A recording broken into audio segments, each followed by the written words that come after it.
When you look at the raw numbers from the first week of 2026 Bahrain testing, it's very easy to say Mercedes are on top. But if you listen to the teams in the paddock, there's a very different story. Toto Wolff, Andrea, Stella, Carlos Sainz, all pointing at one team as the current reference, Red Bull. So in this video, we're going to confront what we saw on the timesheets with what the teams actually saw on track and ask a simple question. Is Red Bull really the benchmark, or is the paddock playing mind games? Let's start with what everyone agrees on. Red Bull's first week with their brand new power unit was seriously impressive. This is the first full Red Bull powertrains engine, built in partnership with Ford out of Milton Keynes. No more Honda badging, no more energy drinks team jokes. This is a proper works operation now, building both chassis and power unit. Across the 3 days in Bahrain, when you add Red Bull and Racing Bulls together, the Red Bull Ford package clocked up around 670 laps with no major reliability drama. Even mighty Mercedes had to change a power unit because of a complex issue. So just on reliability and execution, Red Bull made a huge first statement. Then you add Max Verstappen to that package and the picture gets even stronger. On day 1, Max did 136 laps and set a best time of 1.34.798, the quickest lap Red Bull managed over all 3 days. But the really interesting part is the long runs. With the usual caveats, we don't know exact fuel loads, engine modes, or precise track conditions. His stints were still very eye-catching. On mediums, a 10-lap stint averaging about 1.38.9.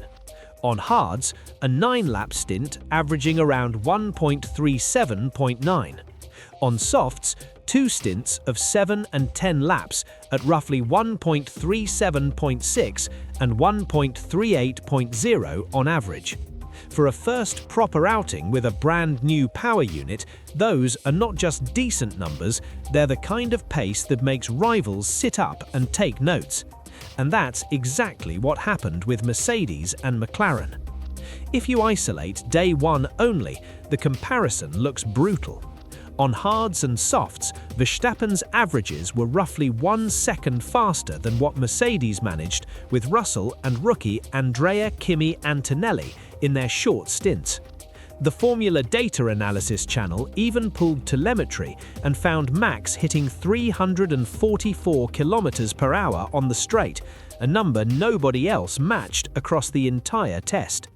The second best top speed, another Racing Bulls, at about 339 km/h. So the Red Bull Ford power unit averaged roughly 341.5 km/h in top speed runs.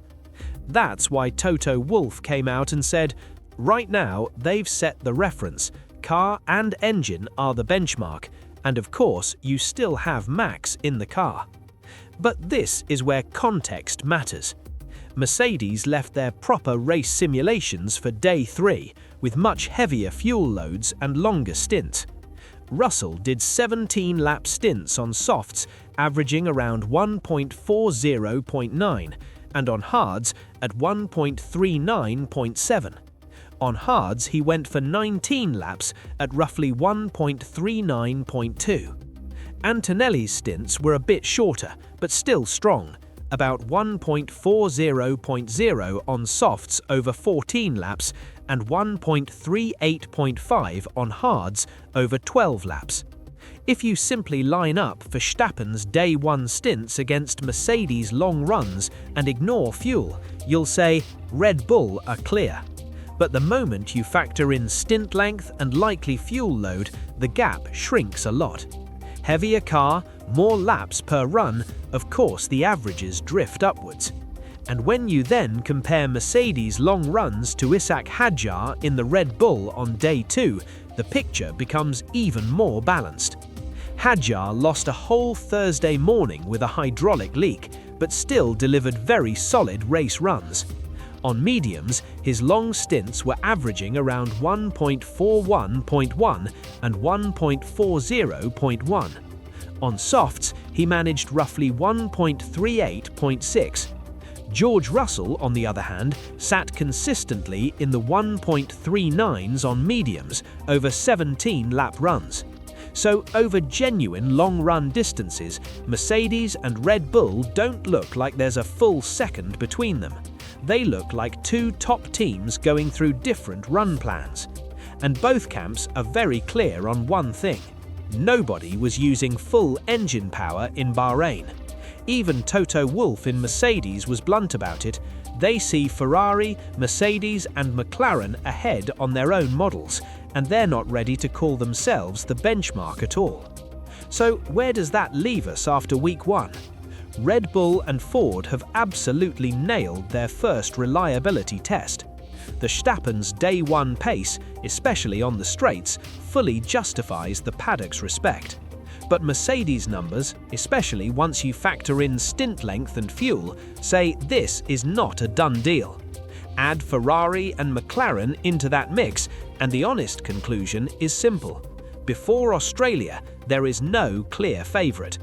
What we're watching right now is as much a psychological game, praising the rival, shifting pressure, as it is a performance war. Let me know in the comments, based on Bahrain Week 1, who do you think actually starts 2026 as the team to beat?